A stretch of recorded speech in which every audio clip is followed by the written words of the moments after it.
Hey everyone, hello future chartered accountants. I'm Rohan and welcome. Have you ever looked at two companies and wondered why does one seem to sail through any economic storm while the other just sinks at the first sign of trouble? Well, that secret, that strength, it all comes down to financial resilience. And today we are going to unlock that secret together by mastering long-term solvency and leverage ratios. So how do you do it? How do you look at a set of financials and spot that difference between a company that's built like a fortress and one that's, well, basically a house of cards? It's not some kind of magic trick, I promise. It's math. And the key, the real secret sauce, is hidden in the powerful ratios we're about to dive into. All right, here's our game plan. First, we'll talk about why this stuff even matters. Then, we'll slice and dice the capital structure and get a real handle on financial leverage. Next up, we'll check if the company can actually pay its bills using coverage ratios. And finally, we'll wrap it all up in a neat little toolkit for you. Sound good? Let's get started. Okay, first things first. Why do we even care so much about long-term solvency? Well, honestly, it's all about survival. It's the ultimate stress test. Think of it this way. If a company was a person, solvency ratios are kind of like their long-term health checkup. They tell us if this company is fit enough to run a marathon or if it's, at risk of a major financial heart attack. All right, let's get into the nitty-gritty. At its core, every company runs on two types of fuel. Money from the owners, that's equity, and money they've borrowed, which is debt. Now, to help us really unpack this, I've got Priya here with me. She's going to be asking the kinds of questions that are probably on your mind, too. So Priya, let's say you're the analyst. Where do you even begin to understand a company's financial foundation? That is the perfect place to start, Priya. Think about it from a lender's perspective. Before they even consider writing a check, the very first thing they want to know is how much of their own cash have the owners put in. It's all about commitment, right? It's about having skin in the game. If the owners have invested a lot themselves, it sends a powerful signal that they believe in the business and will fight to make it succeed. And that's exactly what the equity ratio tells us. It's a super simple but really powerful tool. It gives you a clear percentage, a number, that shows you precisely how much of the business is being bankrolled by the owners themselves. I like to call it the skin in the game meter. And of course, the higher that number, the better everyone feels about the company's stability. So let's look at the formula right here. It's super straightforward. You just take the shareholders' equity and divide it by the net assets. That's it. The number you get tells you the size of the owner's stake. And a bigger stake means a bigger safety cushion for the people who lent the company money.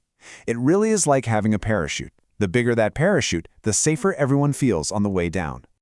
Exactly, Priya. That's the logical next step.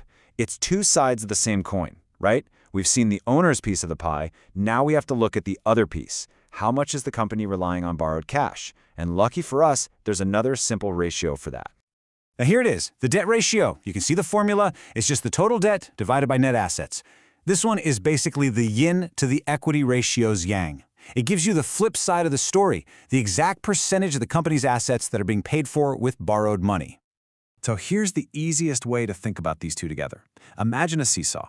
On one end, you have the equity ratio. On the other, the debt ratio. When the equity side is high, the debt side is naturally low. The seesaw is balanced in a safe way. The company looks strong. But if that debt ratio starts getting heavy and the seesaw tips the other way, that's when lenders start getting really nervous. Okay, let's switch gears a bit and talk about something called financial leverage. Now, using debt, it can be like pouring rocket fuel on your business. It can seriously amplify your growth and send your returns into the stratosphere. But, and this is a huge but, that rocket fuel is also incredibly flammable.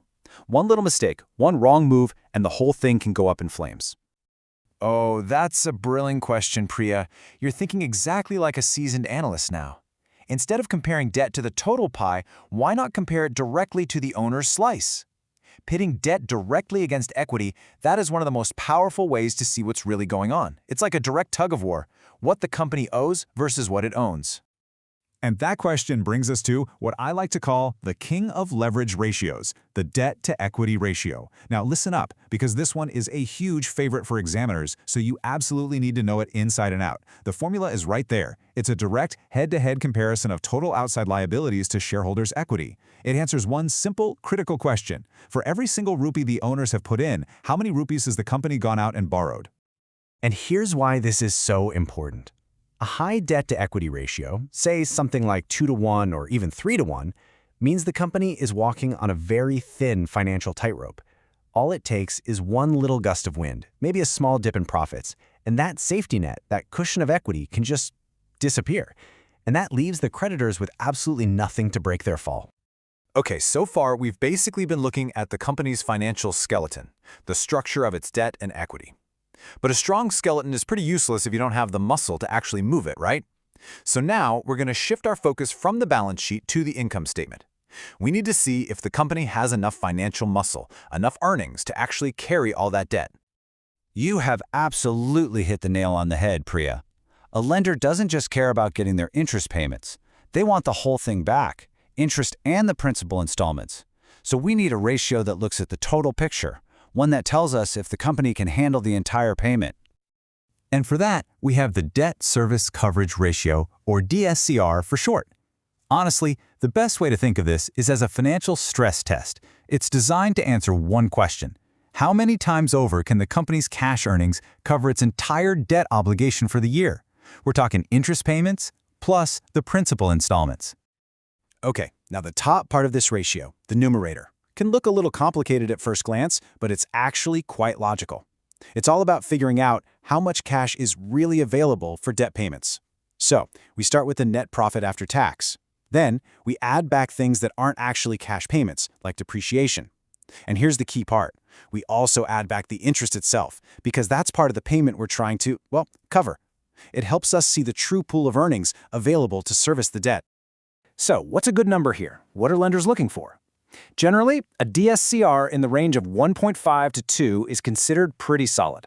I mean, think about it. A ratio of 2 means the company is generating twice the cash it needs to make its debt payments. That's a fantastic safety margin. But if that number ever dips below 1, that is a huge red flag. It literally means the company isn't earning enough to cover its payments, and that is a situation that can get very bad very fast. That's a really good point, Priya. Sometimes you don't need the whole picture. You just want to zoom in on the interest. And for that, we have the interest coverage ratio. It's also known as times interest earned. Think of it as a simpler, more focused version of the DSCR.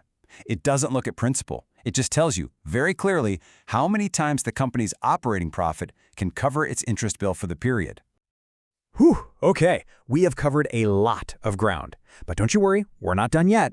We're going to pull all of this together into a simple, powerful toolkit that you can use to really nail this on your exams.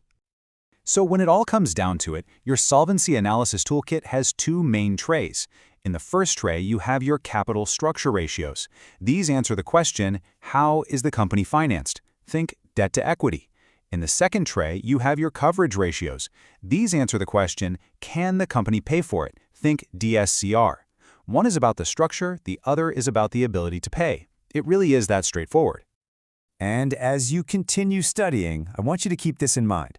Look, anyone can memorize a formula. That's the easy part. But a true chartered accountant, a real professional, knows how to read between the lines. They can see the story that the numbers are trying to tell. Remember, the formulas are just your tools. The real craft, the real skill, is in your analysis. So, I'm going to leave you with one final thought, a challenge to really get you thinking like a CA. Imagine this. You're analyzing a company, and on paper, its ratios are perfect, flawless. But what is one non-financial risk, something not in the numbers, that would still make you pause before you invest or lend money to them? Give that some thought. Thank you so much for joining me today. Keep up the hard work and all the very best with your studies. You can do this.